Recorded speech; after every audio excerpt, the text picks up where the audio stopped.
I don't think we have come into realization as to how many cheap and wildly fun cars we can buy today.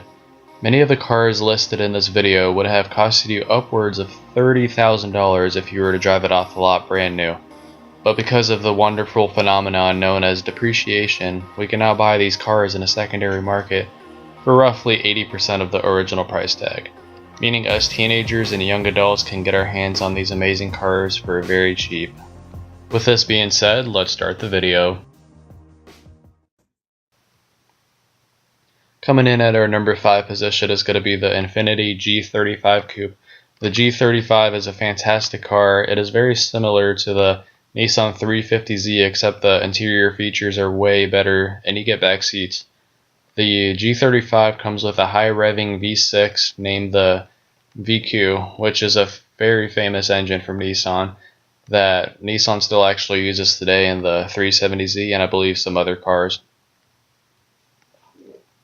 The G35 is one of the nicest and smoothest sounding cars that you can buy in this price bracket. Speaking of the price, you can pick up one of these for around $6,000 to $10,000 depending on the trim level and package. This thing handles like no other, and while you're doing this, you can drive in comfort at the same time. The 2004 Mustang GT makes the list at number 3. A lot of people don't like these cars because they feel like the design doesn't look like a Mustang, and I agree. However, this thing still looks like a beast, and the SVT Cobra model is one of the best looking Mustangs of all time. This Mustang makes the list because 1, it comes with a V8, 2, it's rear-wheel drive, and 3, it's super cheap.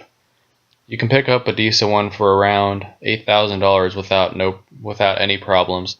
This is an early American car, however, so the interior and handling aren't going to amaze you, but the power will. Put an aftermarket exhaust on this thing and you don't have to have the radio on to be listening to music.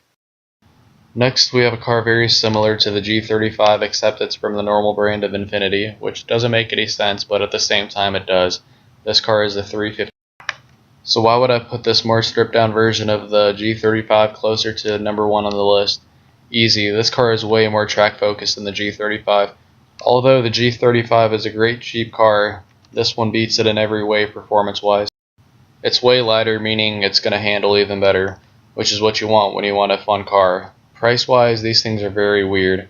In my area at least, they sell for around $10,000 to $12,000 for a decent one, meaning it's more expensive than the Infiniti, which is the same car except with more luxury features and back seats. With that being said, this car is still a bargain for what you get. When you think of a fun, cheap car, the first car that comes into most people's mind is the Miata, more specifically the NA Miata. This car is the meaning of fun. Let's take a look at what you get. You get a lightweight convertible car with an engine that has a lot of aftermarket support, and a cheap, low-weight interior with all the basics. There is literally nothing more that you need when you buy this car, except maybe more power, of course. This car's handling characteristics are unmatched because of its size.